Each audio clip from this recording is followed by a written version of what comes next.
ብሩክ ዝናን አፋጠጠው። ብሩክ ዝናን ያፋጠጠው እያንዳንዱ የዝናና የካሌብ እቅድ ስላወቀ እንዲሁም በእነሱ እቅድ መሰረት አሁንም ከታገተበት ቦታ እንደወጣና መልሶ ወደዛ ቦታ ሊሄድ የሚችለው ግን ዝና ነው። ወደማይመለስበት ሀገር ሸኝቶት እንደሆነ ሲነግረው ዝና ለመጨረሻ ጊዜ እባክህን ልቀቀኝ፣ እኔ ካሁን በኋላ ከእናንተ ጋር ምንም አይነት ነገር የለኝም በማለት ሲማጸን ነበር። እንዲሁም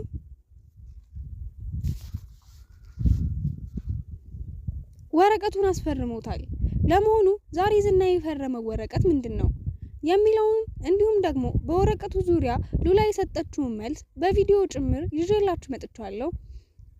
አለፍ እያልኩኝ ቪዲዮንም እማስገባላችሁ ይሆናል። የዝናና የሉላ የጋብቻ ወረቀት ፍቹ ተፈርሞበታል። ይህንንም ያስደረገው ብሩክ ነው። ግዴታ መፈረም አለብህ ብሎት አስፈርሞታል። ከዛም ያለፈ ደግሞ ሌላ ውል አለ። አጠራ አድርጌ ይዤላችሁ መጥቻለሁኝ። ሰላም ውድና የተከበራችሁ የቻናሌ ቤተሰቦች፣ ለቻናሉ አዲስ ከሆናችሁ ሰብስክራይብ በማድረግ ቤተሰብ ይሁኑ። እንዲሁም ቪዲዮውን በላይክ መጀመር አትርሱ። ምሳሌ ድራማ ቀጣይ ፓርት ይዤላችሁ መጥቻለሁ። እስከመጨረሻው ድረስ አብራችሁን ለመቆየት ሞክሩ። ዛሬም ዝና ፈርም ተብሎ የመጣለት ወረቀት አለ። እሱ ምንድነው? ከሉላ ጋር የነበረው ህጋዊ ጋብቻ ወረቀት ፍቹ ተፈጽሟል። ሉላ ቀደም ብላ ፈርማለች። የቀረው ፊርማ የዝና ነበር እና ዝናና ሉላ ከተፋቱ በኋላ ደግሞ በነጻነት ሞገስ እና ሉላ በነጻነት መጋባትም ሆነ በነጻነት መቀሳቀስ እንደሚችሉ ነው። ቀደም ብላ ሉላ ያዘጋጀችው ወረቀት ዛሬ ቀጠሮ ደርሶ ወደ እጇ ገብቷል። ሁሉም ፕሮሰስ ጨርሳለች። እሷን ፈርማለች። የቀረው የዝና ፊርማ ብቻ ነበር። ዛሬ በመድብልና በብሩክ ጫና ዝና እዚህ ወረቀት ላይ እንዲፈርም ተደርጓል። እርግጥ ዝና ከዚህ ወረቀት ላይ አይፈርም ካሁን በኋላ ፈጽሞ ሉላንና ሞገስን መረበሽ እንደማይችል ነው የተገነዘብነው። ዝና ሉላና ሞገስን መረበሽ ብቻ ሳይሆን ለራሱ ነጻነት መንቀሳቀስ እንደማይችል፣ ከዚህ ክፍል ደግሞ መውጣት የሚችለው ከካሌብ ጋር የነበረው ውል ሙሉ ለሙሉ ውድቅ አድርጎ እንደሆነ ተናግረዋል። ብሩክ ከታገተበት ቦታ ሊለቀቅ የቻለው በካሌብ ሴራ ነው። ምክንያቱም ዝናን ለማግኘት ኤፍራታና ማህሌት ይዘዋቸው ሄደው ያልጠየቋቸውን ሁሉ አስወርተዋል። ይሁን እንጂ አንድም ዝና የሚያገኙበት ፍንጭ አላገኙም። ያንን ሁሉ ካደረጉ በኋላ እንዴት ነው ተናገሩ ወይ እንዴት እንደወሰዱ ቢያንስ የመኪናውን ቁጥር ተናገሩ ብለው ካሌብ ሲደውልላቸው ልጆቹ በጣም እንደፈሩና ይበልጥ ካሁን በላይ ካስጨነቃቸው ራሳቸውን እንደሚስቱ ይነግራቸዋል። ምክንያቱም ኤፍራታና ማህሌት የካሌብ ሰዎች በጣም ይፈሯቸዋል። ወደዛ ቦታ የወሰዷቸው ሊገሏቸው ስለመሰላቸው በጣም ፈርተውና ተደናግጠው ነበር ያሉት።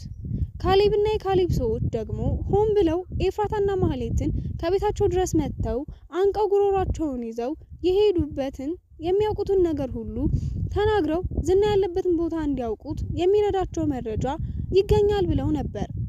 ነገር ግን ሁለታቸውን ፈርተው የሚነግሩትን ነገር ሁሉ እንደማያውቁ ሲነግረው ፈርተው ሊሆን ይችላል። ምናልባትም የሚያውቁት ነገር ቢኖር ፈጽሞ ሊደብቁን አይችሉም።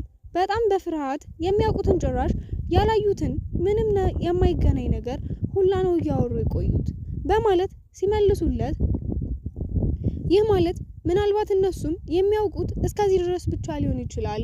ስለዚህ ሌላ አማራጭ አናጣም በማለት ሌላ አማራጭ ብሩክ ከታገተበት ቦታ መለቀቅ ነበረ።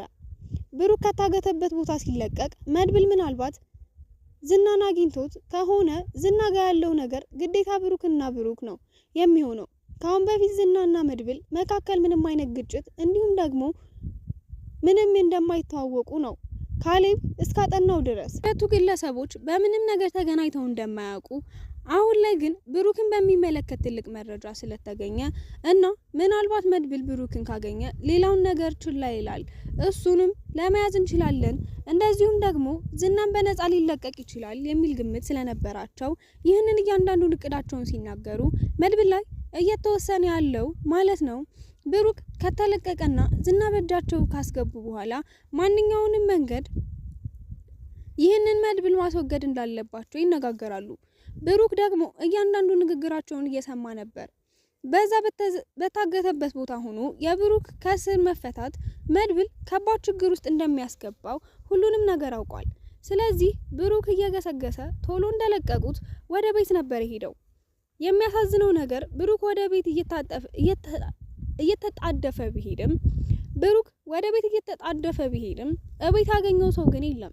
ምክንያቱም ካሳለፍነው ፓርቲ ላይ መድብል በሌሊቱ እንቅልፍ እምቢ ሲለው ክፍሉን ከፍቶ በረንዳ ላይ ወጥቶ ሲያይ ከህንጻው ዙሪያ የካሌብን ሰዎች እየዞሩ ነበር ያያቸው። በዛን ወቅት ከህንጻው ዙሪያ እየዞሩ ያሉትን የብሩክ ቤት ጠፍቷቸው ሳይሆን በአካባቢው እየተካሄደ ያለውን ነገር ቼክ እያደረጉ እንደሆነ ነበር የተረዳው።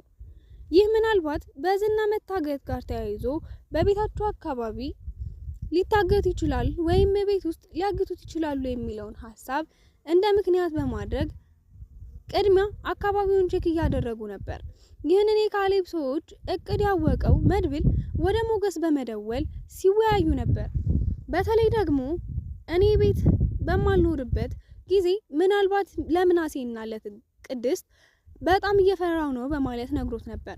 ታዲያ ምን ይሻላል ብለው ከተመካከሩም በኋላ ሉላ ያለችበትን ቦታ የካሌብ ሆነ የዝና ሰዎች እንደማያውቁት፣ ነገር ግን ምሳሌና ቅድስት ወደዛ ሲመጡ እርግጠኛ መሆን ያለባቸው ምንም አይነት ሰው እያያቸው እንዳልሆነ፣ እንደዚሁም ሲገቡም እንዲሁ ከብሩክ ቤት ሲወጡ ሆነ ወደ ሉላ ሲገቡ ማንም እንዳያያቸው፣ እዛ በሰላም ከገቡ ማንም እንደማያገኛቸው ከተወያዩ በዚህ ላይ ይስማማሉ። አሁን ላይ ዝና ሳይሆን የካሌብ ሰዎች ዝናን ለማግኘት በጣም ርብርብ እያደረጉ ነው። የቻሉትን ያህል ብሩክን ለመልቀቅም ያሰቡት ይሄ ታቅዶ ነው። ብሩክ ግን እንደተለቀቀ ወደ ቤት ሄዶ ቢያጣቸውም በማያውቅ መንገደኛ ቁጥር ወደ ሞገስ ደውሎ ነበር። በወቅቱ ሞገስና ዳጣ ስለ ዝና እየተነጋገሩ ዝና በህይወት ከዚህ ክፍል ከወጣ አንዳችንን ያጠፋናል፣ እዚሁ ታስሮ ለራሱ በጣም ያስፈራል በማለት እየተናገረች ሳለ ዳጣ ብሩክ ይደውልለታል። ብሩክ ወደ ሞገስ ሲደውል የማታውቀው ቁጥር ነበረ። ሞገስ በጣም ፍርሃት እየተሰማው ነበረ። ምናልባት የዝና ሰዎች ሊሆኑ ይችላሉ ብሎ ስልኩን ለማንሳት ፈርቶ ነበር። ስልኩ ጠርቶ እስከሚዘጋ ድረስ ላንሳው እያለ እየተወዛገበ ሳለ ስልኩ ጠርቶ ጨርሶ ይዘጋል። ሞገስን በመደናገጥ ስልኩን ወደ ኪሱ ሊያስገባ ሲል መልሶ ሁለተኛ ይደወልበታል። ሁለተኛ ሲደወልም ከዳጣ ጋር እየተያዩ አንሳው በቃ ምን እንደሚል እንስማውና ቀጣይ ውሳኔ ደግሞ እንወስናለን ብላ ዳጣ ካበረታታችሁ በኋላ ስልኩን አንስቶ ምንም አይነት ድምጽ ሳያሰማ ነበረ ወደ ስልኩ ጆሮውን ጠጋ አድርጎ ሲያዳምጥ የነበረው። ወደ ጆሮ ጠጋ አድርጎ ሲያዳምጥ የብሩክን ቤት ነበርኩኝ፣ የት ናችሁ? የታሉ ቅድስትና ምሳሌ ብሎ ሲጠይቅ እውነት አንተ ነህ? እውነት ብሩክ ነህ ብሎ ነበር የመለሰለት። አዎ እኔ ነኝ። ወደ ቤት መጥቼ እኮ ሁላችሁም የላችሁም። ቤት እኮ ሰው ያለበት አይመስልም። የት ሄዶ ነው ቅድስትና ምሳሌ? ሰላም አይደሉም እንዴ ብሎ ሲጠይቀው ሁሉም ሰላም ነው በማለት በቃ መጣን በማለት እየተሯሯጡ ሞገስና ዳጣ ወደ ቤት ይሄዳሉ። የሚገርመው ነገር ብሩክን ከተለቀቀበት ጀምሮ እቤት እስከሚደርስ ድረስ እየተከታተሉት የነበሩ የካሌብ ሰዎች አሉ። ምን አይነት ሰዎች ጋር እንደሚገናኝና ከዛ በኋላ ወዴት እንደሚሄድ፣ ከዚህ እንደተፈታ የመጀመሪያ ስራው ምን እንደሆነ እያንዳንዱን ምንም እሱ ሳይጠረጥራቸው እናንተን እየተከታተሉት ብሎ ነበር ካሌብ ያዘዛቸው። የተላኩት ሁለት ሰዎች አሉ። ከሁለቱ መካከል አንዱ ሞገስና ዳጣን አይቷቸው፣ እውነት ለመናገር ሞገስ ከርቀት ነበር ሰውየውን ያየው። ኮፍያ ነበር ለብሶ ፊቱን ለመሸፈን እየሞከረ ነበር። እነሱን ሲከታተል የነበረው ፊቱን ሸፍኖ ነበር። ሞገስ ደግሞ በዚህ ነገር ላይ በፍርሃት እየተራመደ ሰውየውን አይቶታል። ይሁን እንጂ ሞገስ ሳይለው ስላለፈና ምናልባት አጋጣሚ ዝም ብዬ ፈርቼ ይሆናል እንጂ እኛን ቢከታተል ኖሮ የሆነ ነገር ይለኝ ነበር። ብቻዬን ሲያገኘኝ ዝም ብሎ አያልፍም ነበር። ሰውየው ግን ዳጣንም ሆነ ሞገስን በደንብ አይቷቸዋል። ይሁንና ብሩክም ወደ እነ ዳጣ እና ሞገስ ጋር ከተገናኘ በኋላ መድብል የት ነው ያለው?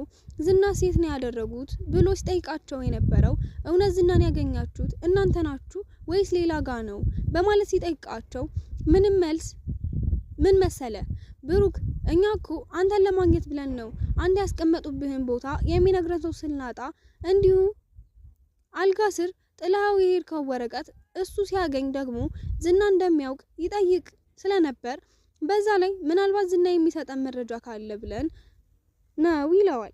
ግን ምንም አላደረግነውም በማለት ይነግረዋል። አሁን ወደዛው ሰደኝ ይለዋል።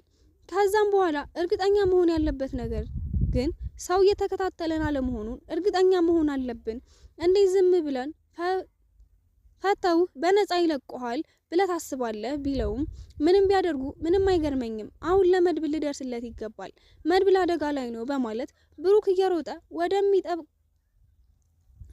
ቦታ ይሄዳል። ዝና ወደ ታሰረበት ቦታ ማለት ነው።